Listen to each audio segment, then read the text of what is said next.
Hello, my friends. Welcome back to the podcast. This is episode 76. I have to say, I'm very, very excited about today's episode. I know you hear me say that every single time, but this was a really special one for me personally.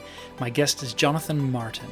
It's awesome not just because his name is Jonathan, as mine is, though that is awesome, but Jonathan has been such a constant inspiration and source of encouragement and hope to me through his writing, through his podcasts, through his presence on social media.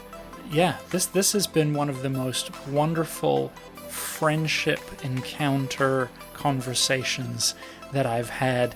We spent a very long time talking about many, many things.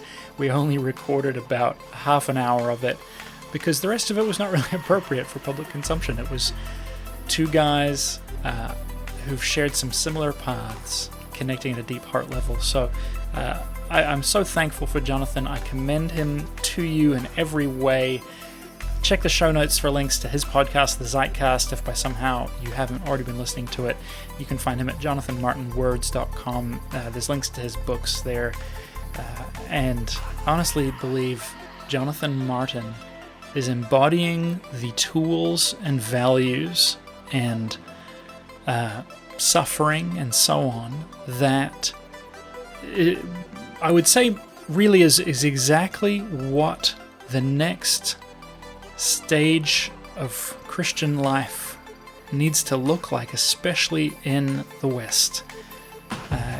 You might simply just sum that up to say Jonathan Martin is one of the most important pastors in America at this time, and I firmly believe that. So thank you so much for tuning in. If you want to support me and my work, you can go to patreon.com/Jonathan Puddle. I would absolutely love to have you as a supporter, and you'll get a nice card from me that I'll put in the mail if you give me $10 a month. You can also give me less. I won't send you a card, but I will send you lovely words and messages. Thank you so much for listening. Anyway, here is Jonathan Martin on the podcast. You know, those of you who are listening are kind of like, how much happens off air? And it totally depends. But Jonathan and I have just riffed for quite a long time off air. We've been trying to make this interview happen for a long time. And I told you I'm going to flatter him on air because I've received so much already out of the last 53 minutes. If I was wont to have an older brother, which I have never felt like in my life because I am the eldest, and eldest are totally sufficient and need nobody, it would be Jonathan Martin. So can I just awkwardly start this off with a little bit of flattery because it's sincere and genuine how much you and your work means to me. I'm really thankful for the last hour that we've just chatted and connected, and what you've shared with me. I feel cared for and loved. So thank you. Well, that's very humbling and very kind. And it means more than you know. I mean, I feel like, not only are you my namesake, but it's like, it's weird, that sense of and this doesn't happen all the time for me, when you have that sense of kind of like soul to soul recognition, where it's kind of like, it feels like we've known each other all our lives or something. And just a sense of like, and I think especially there's a lot of contours of the kind of journey we've been walking where you end up feeling alone a lot, or feeling kind of on the margins of the people and places where you came from. So having that sense of community and family and like you belong is no small thing. So thank you for making me feel seen and known, and for that rich encouragement, because it definitely feels like, and again, that's not so much to say, in kind of a spirit directed way, that we're supposed to be friends. So I just am sorry it took me this long, because that is entirely on me for being so delinquent.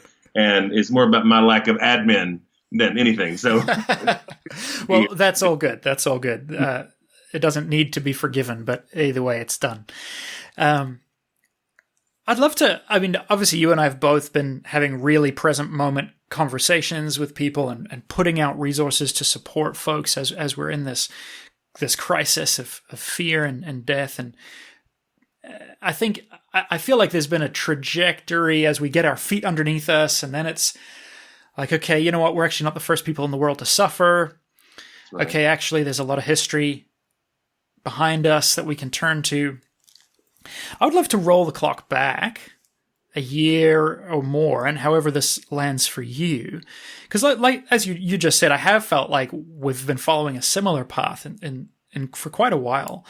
And you seem to have this encounter surrounding U2 and Bono, and it seems to be a common thread in all of your work, the ministry of Bono in your life, and I could identify with that also.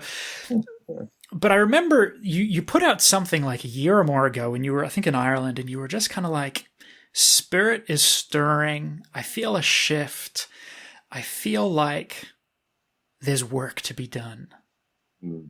And I was in a really similar place. It's like, we've spent all these years tearing down the walls in our own world, our own mind, our own theology, moving away from certainty, right? Starting to build a more robust practice of embodied spirituality. Mm. And what I heard you say for Jonathan Puddle was all of that work must serve a purpose. Yeah. So I'd love to hear what was going on at that time. You can go back as far as you want, contextualize as much as you like, and then where's that arrow been shot at?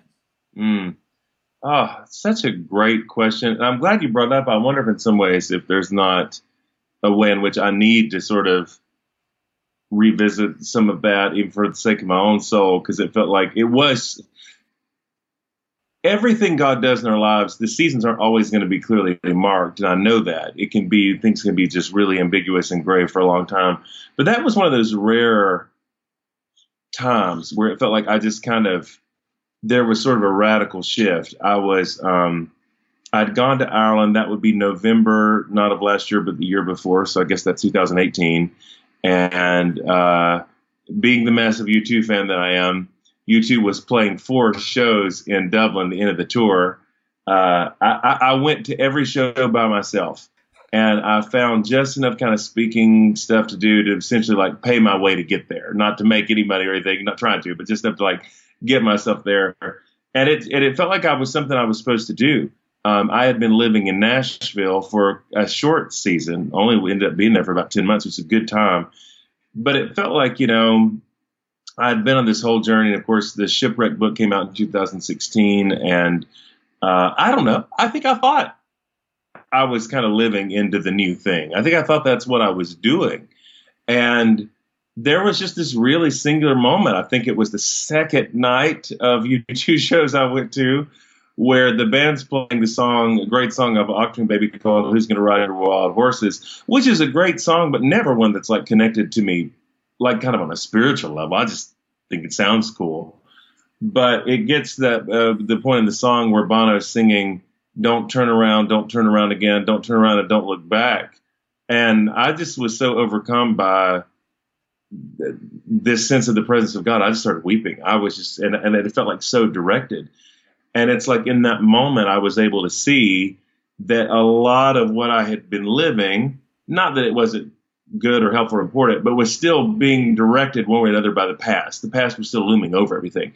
And just this sense of like, no, like I'm calling you to do something new, and I'm carving out new space for you, and like stop turning around. And it just felt like there was this inner shift. I think there was something even profound too about, because I know a lot of people think this is crazy, and maybe this is where I'm the ultimate only child, but there was something wonderful about going to those 4 concerts all by myself, no friend, no love interest. I mean, it's just me at this show and having the time of my life, just feeling connected to God and to the music. It just felt really important. So what was wild about that is that at the time, because I've had other times, so I feel like God spoke to me prophetically somehow or something. You never know how it's going to play. But I had no plans to do anything. And yet, like almost as soon as I got back, I developed this constellation of relationships in Oklahoma City. The table in OKC had basically already started in a small group form. And by the time I get to January, I'm like neck deep in these conversations of like, why don't you come here and help us do this thing? And I'm thinking, well, why would I not? I have no reason to say no to this right now because things in my life are just that open-ended. But I definitely don't think that could have happened without having that space kind of carved out in me, which I think was what that was about, this sense of like, and even I thought the scripture came to me of like, behold, I'm making all things new. It really felt like some old things were passing away, and it's just time to write a whole new chapter. Maybe the thing I most learned in all that, though, is that I think that process of death, whatever metaphor we want to use, deconstruction, whatever, actually takes a really long time. And I kept thinking, I'm done with that. And in reality, I just think I wasn't. The reason why my third book is not out yet, and it's taken me so long, is I think like I really needed to live more into this kind of resurrection and not just talk about it. Because I feel like every time I try to write, even, it sounded like Shipwreck 2.0. Mm-hmm. And that's part of what's been interesting about it, is that while there's been plenty of challenges, I feel like there's also been in that like kind of an invitation to like joy, like it's okay to live into the new thing and just own that and not always be looking back over your shoulder. But I don't know. I just think that process of death, dying, descent, grief, that stuff has to work on us for a really long time. And as much as I kind of wanted to fast forward in the news story, I think prior to that time in Ireland, I just kind of wasn't spiritually quite in a place yet where I was ready to do that. Yes. Not to over-answer your question. No, there is no over-answering on the podcast. That is beautiful. Yeah. Totally. I love that. Even, we're recording this just ahead of Easter. It'll air later, obviously, but I've been chewing through, even in my church tradition, it's like we don't dwell on Good Friday, on Jesus being dead. No way. We've got to wrap it up because we need to get another altar call in there. And so Jesus has to be alive. So we skip straight to Sunday. But there are other traditions that take their time in the death. Mm-hmm. And the longer you spend in the death, the more work it does. Absolutely. Which I guess means more can come to life. Yeah. The deeper the death, the richer the resurrection. How about that?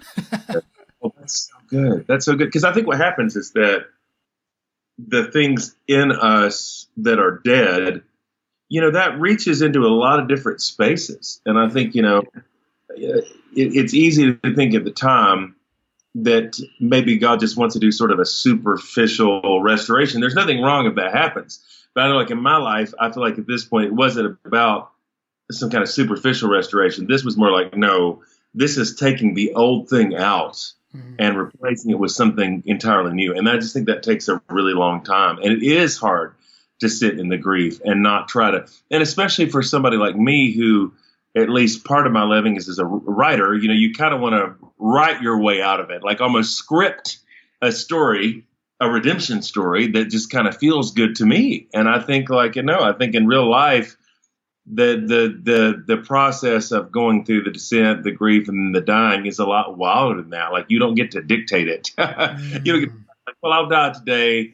Good Friday's over. And now I'm just kind of stepping into Easter. I think sometimes it has to happen a lot more organically and a little more violent than that, maybe. Yes, absolutely. Wow, that's so true. I've just finished writing this devotional where that includes all these guided meditations, and writing it has been so weird because I'm like, I don't know where the reader's going to be at.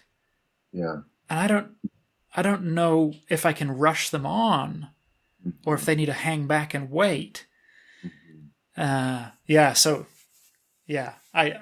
tried to just come up with kind of like a middle road to be like, hey, listen, you've got permission to hang around here as long as you like.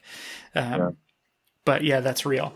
Okay, so you move to Oklahoma, and you take on the pastoring this community.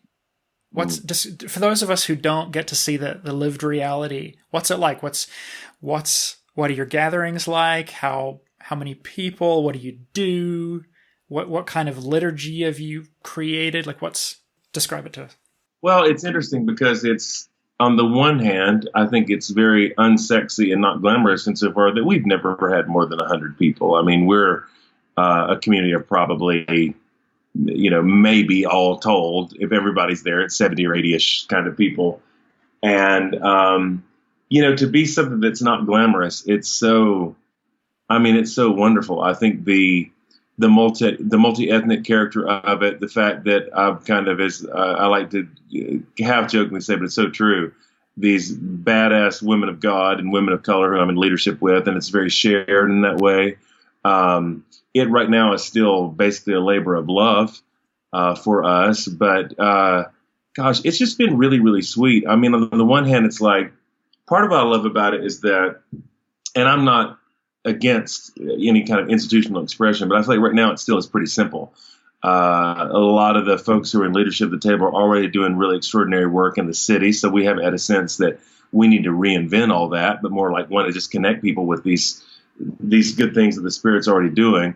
But like our Sunday gatherings, they're sort of, we have a basic liturgical structure that probably, I guess that would technically be sort of like a right to Episcopal kind of liturgy in a very, very loose form. But I also think we're kind of it is a fully functional Pentecostal church, and people really do pray for each other. And if they feel led to pray for healing or have some kind of a word, would certainly feel comfortable doing that. It's an interesting experiment right now because I feel like being in Oklahoma City, just the very buckle of the Bible Belt, everything hits here a little slower. So I think like people are going through a journey of kind of deconstruction or whatever phrase we use, but that's happening a little slower. And we're just kind of in the thick of all that. So I think culturally, just to the emphasis we have on justice, or Cece Jones Davis, our teaching pastor, has been on a national level, has got a lot of recognition for the work she's doing on the death penalty and on the story of one particular man in our state, Julius Jones. And so we're leaning in. I mean, that's super weird to do in Oklahoma, is to talk about the death penalty. But, there's also a wonderful kind of freedom to it and something that feels just very authentic and in the most non-cliche use of the term, like very pure and good, that I just love. But, my life right now in terms of what it looks like is, it's trying to really pastor folks and care for them where they are while still doing a lot of other writing and podcasting and sort of trying to cobble together a life in the midst of all that. So it's full, but really, really rich too. Has it been hard? It has been very hard. In fact, I've been surprised that kind of like this year has been as hard as it's been, because I think, I don't know, especially when you write a book called How to Survive a Shipwreck, the sense is like, well, all that stuff's in the rearview mirror. So I know I mentioned off air, I've been joking with my friends that now shipwreck feels a bit like beach week. I was like, oh, you mean like spring break? And I think part of that was that when, in walking through some really painful things in terms of personal shifts, and divorce was part of that, there were a lot of things to try to figure out. But I think in the midst of all that, I still had a bit of my kind of youthful optimism. There was still kind of a naivety that stuff is just going to work out okay. And I think, in the last few years, there have been a number of times where I feel like God spoke to me in some way, or I was glimpsing something that just none of it has come to pass the way I'd worked out in my head. And the fact to still feel like things were a struggle and kind of come to that place of like, wait a second, I think God has called me, but where are you really? I think it just kind of hit a much deeper level of sort of despair in all that. But I also, and not trying to put a spin on it, I really do think there's something in the mercy of God in that too, because I think I can still realize how even in all that, there's still a part of me that's still trying to kind of live on ego or coast on stuff that's just kind of worked before. And I think I really needed to get to a place of more radical dependence and trust. And that's what this season has kind of forced in me. It's not been easy at all, but it's been deeply, deeply good. And to have the kind of conversation we're having today where you feel seen and known and feel connected. Like I keep meeting more people like that, where we're kind of making sense of our own journeys through the kind of conversation we're having with each other. Like, I wouldn't trade that for anything, but it's definitely not the same as like classical kind of evangelical success. Hey doc, what you're running on Sunday? What's the give? Like, in terms of like all those kind of markers. No, it's been a fight to carve out this kind of space here. Yes. I've wrestled. I've faced that down so frequently that like God gives us a glimpse of something and it seems super great and we get like a taste and then we get to the work and it just sucks and it is not what we anticipated. For me, I've come to the point, I don't know how this lands with you, where it's like, it feels like I think God, what he does is he sovereignly pulls back the curtain to give us a glimpse of something, some future state, some reality. Even I think in ourselves, and I would bring this down even to the level of like, you go to that conference and you get pumped up and you get your breakthrough only to get plunged back into the realities of life. And you feel like, oh, I've lost it. Mm-hmm. But I think we then get to like work for it. Yeah, that's right. Like that we claw out that space. We do the hard work because then it's of value to us. That's right. Because it's not valuable if it's free. That's right. Yes, yes.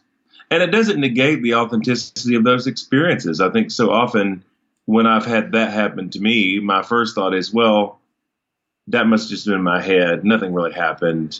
You just made that up. Or, well, now I don't think that's the case at all. I think those experiences with God that we have on a retreat or a conference or wherever it might be, like they're very real. It's just it's just a very different thing than having to have these things sort of incarnate in flesh in our lives. That's just a very kind of process, but it doesn't negate the value or the beauty of one. But yeah, trying to like live those things out and kind of live fully into the new thing. Yeah, it's just a very different conversation. So I'm drawing a thread already in my mind from, we go through death, we enter death, and death takes longer is what we've vocalized. The dying takes longer and goes deeper than often we, it's the voyage of the Dawn Treader. Mm-hmm. You can't cut yourself deep enough. Yeah. Only the lion can come and cut you deep enough. That's right. And so then there's this embodiment that has to take place. Yeah. Yeah. As we enflesh. It's like we appropriate the resurrection. Yeah. In our own lives. The resurrection is a gift that we haven't worked for, but we enflesh it in our lives and maybe in our communities. Yeah. That's fascinating. It is. And I think I've actually, being Holy Week, I've been thinking about that again, even just in the last 48 hours, like this notion that resurrection is simply not up to us. And which is discouraging in a way, but also is really liberating, because I think there's this sense when we think I want to sort of resurrect myself or resurrect this thing in my life. Well, that's actually beyond my pay grade. I think all we can do is be willing to cooperate with Good Friday, cooperate with death, be willing to do that and not resist it. Mm-hmm. And I think if we do that, then inevitably there is a pull, kind of a gravitational pull into resurrection. But you can't force that. You can't fast forward it.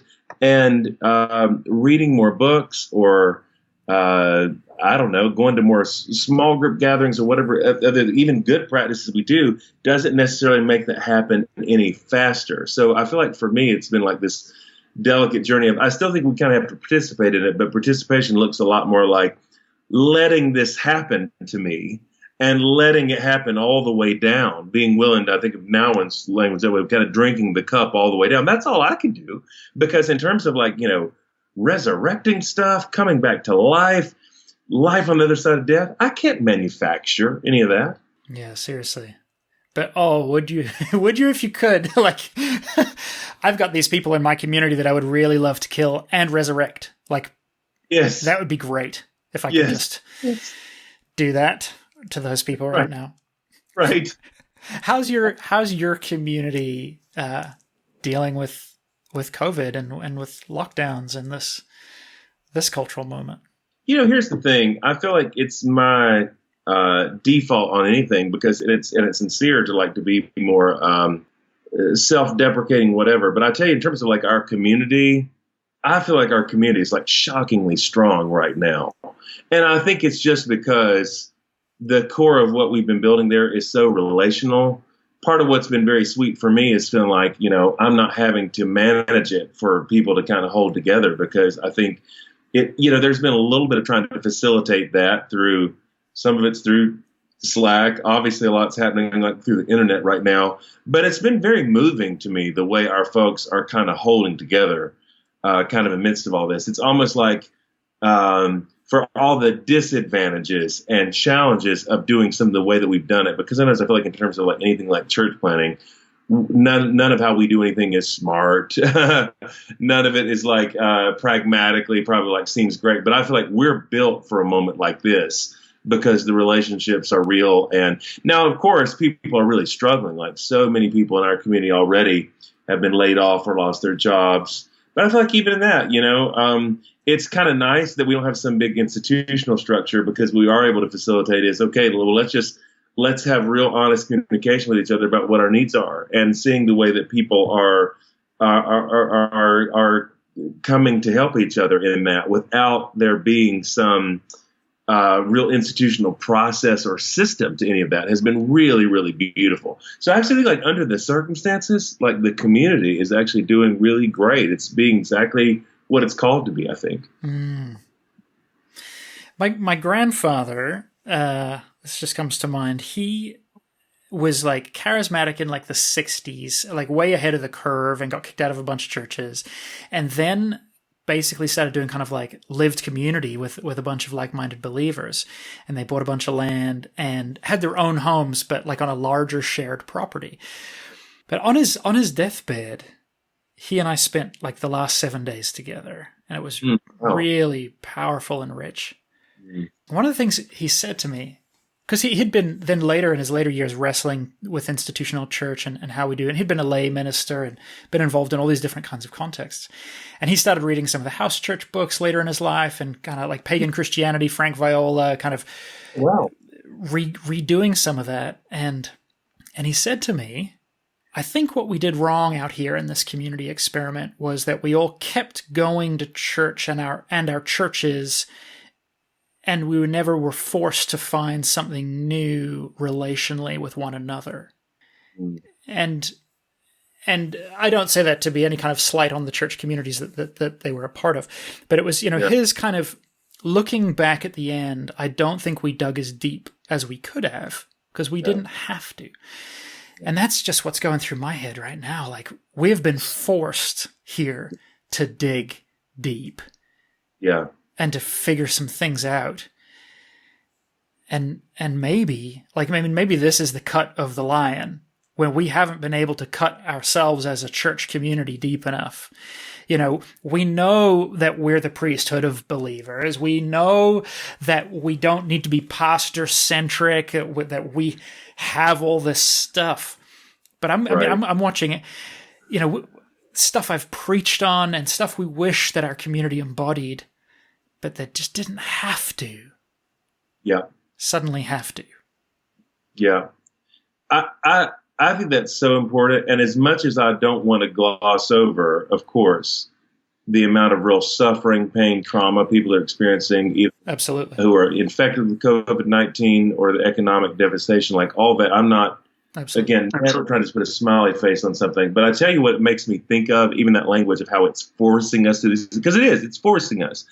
I do feel like in a weird way, because I'm seeing this in a lot of different directions, there is something kind of liberating about it. I mean, I haven't thought about this book or this story in many years, but I think it was in Kathleen Norris's book, The Cloister Walk, where she talks about these monks that she knew, kind of like taking them to Walmart when they never went to Walmart, and them having the experience of coming to the cereal aisle at Walmart for the first time in years, and it just being awful. Like this, it was paralyzing, because it's like now, oh wait, there's like 200 different kinds of cereal, and I have to pick which, like, actually being like, being like this really kind of overwhelming thing. And I feel like that's kind of more like the way we've been living, like the constant, just the constant sort of ability to sort of choose our own reality is draining, and it's complex. And psychologically, I think like And oftentimes we choose things that, of course, that are not good for us, and we become addicted to all kinds of things.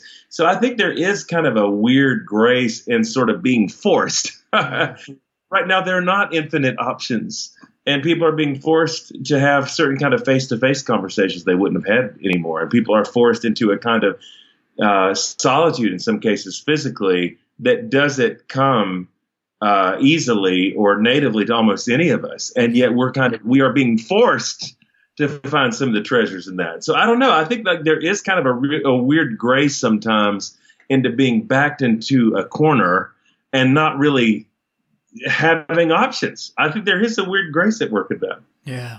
Yeah.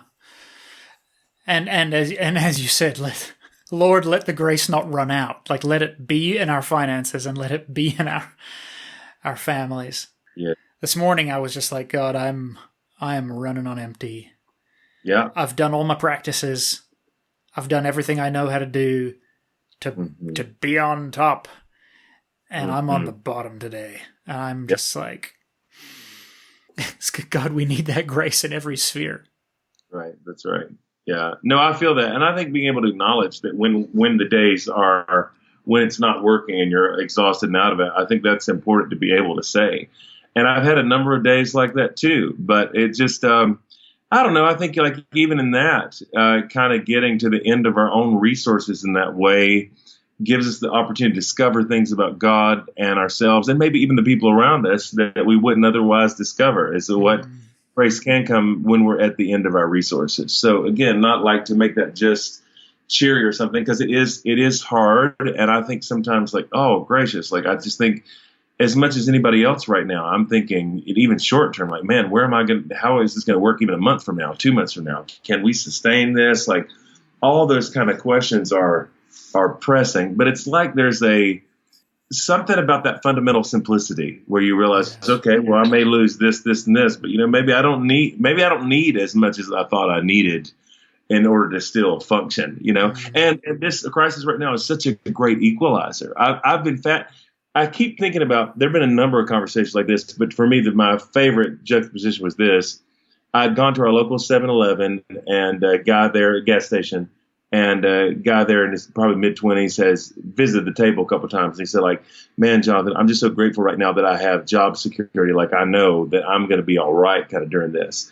And having the opportunity within a couple of days of that, of talking with a couple of folks I know have had pretty significant wealth and influence, who are pretty sure within the next few days or weeks, they're going to completely lose absolutely everything. Like losers, like done, like out. And so it's like, man, my friend, like at the 7-Eleven is like, man, I'm so grateful right now that I've got a stable job and I'm going to be able to make it through this. And here's folks who've had kind of a lot, who are looking at basically like real destitution, depending on what kind of work, what kind of industry you're in, and that kind of thing. So such an equalizer in that way. That's so weird, eh? I mean, but that's death. Yes. The great equalizer. That's right. That brings us all low. That's right. Yeah, who cares now if you have money, if you have power, if you have this or whatever? Like, there's really no way to kind of just soar above something like this. And I think that's the part for me, without wanting to be not gluttonous about anybody else's pain, but it's been very refreshing to me, is that I do feel like I'm sensing and feeling a lot of vulnerability from people who otherwise aren't in a position to ever have to be vulnerable. And of course, I think that there's good and beautiful things that come out of that. Oh, for sure. For sure. I mean, oh, absolutely. I mean, it's been so bizarre as my wife and I have, kind of trying to regroup every day and look at this crisis and how we're doing with the kids and the family and her workload. And like, we've been in a financial disastrous position for like a year. So on the surface, the financial woes of this are not new for us. So that's felt like, oh, wow, cool. But that's been that invitation and that vulnerability that we've had to develop over the last year of just trusting God. Yes. And I mean, my plea, I guess, for all of my friends is, A, God, let this pain cease. Yes. Come and rescue us. Mm-hmm. But let it be profitable if it can. Yeah. Yeah. I guess. Yeah. Like, So good. at least let it not be for nothing. Like, Absolutely. at least let it accomplish its goodness. Hmm. I think that's such what wonderful things to pray. Like, yes, God, if at all possible, we want relief and healing for our friends. We want people to be well. But if not, then let's not waste this moment. Let's see what God does have for us in the midst of these things. Because I do believe, as a person who doesn't think that God causes things like this, I do think that it's kind of God's most basic job description to bring beauty out of brokenness. That's what God's always doing. So surely there must be something in the midst of all this pain, redemptive, that's happening if we're open to that. Jonathan, would you pray for us that we would have eyes to find that? Yeah. What God is doing redemptively all around us. I would love that. Well, God, as we just welcome your presence, I'm just so aware, even in this moment, how this conversation with Jonathan opens my eyes and puts me in a posture to see and to hear better than I was able to see or hear even a couple hours ago. So I'm grateful for that. We know that you are always at work, and we know that even in the midst of trauma and pain and suffering of all kinds, that there is always something wild and beautiful and new that your Spirit is doing in the world and doing in our lives. So God, I do pray for anybody who's listening right now, just that you would open our eyes to be able to see those things which you really only can see by your Spirit. I think so many of us right now, understandably, are in a place where we almost want to beg you to change our circumstances. And yet it just seems so much more like you, Spirit, that instead of immediately changing our circumstances, you want to radically alter our perspective on the world that we're living in now, to be able to come to see the people around us and the suffering around us, the world around us, in a different way, the way that you see it, the way you see us. So God, I just pray for the grace right now of just that you would just heal our eyes in that way, to be able to see what it is that you're doing, to be able to discern something of the good purposes that you have in the midst of these things, that none of this is about punishment, that none of this is about teaching anybody any kind of lessons. But yet there really is a way, God, that you want to make yourself known, and that maybe even something of this pattern of death and resurrection, that we can know the truth of this and the truth of the life that you have for us on the other side in a deeper way that we could have before. So just give us the grace and give us the patience to kind of see this process through, even though we're tempted to fast forward, even though we want to rush ahead, even though we want to maybe even find meaning a little too quickly. I just pray that you would give us the grace to sit in all this a little while longer until you're able to reveal yourself and reveal your heart to us in the ways that we need to see. We just ask this in the name of the Father, the Son, and the Holy Spirit. Amen.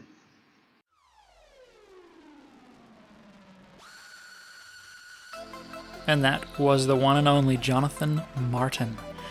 Thanks so much for being on the show, man. This was such a gift to me. I hope it was a gift to you all listening.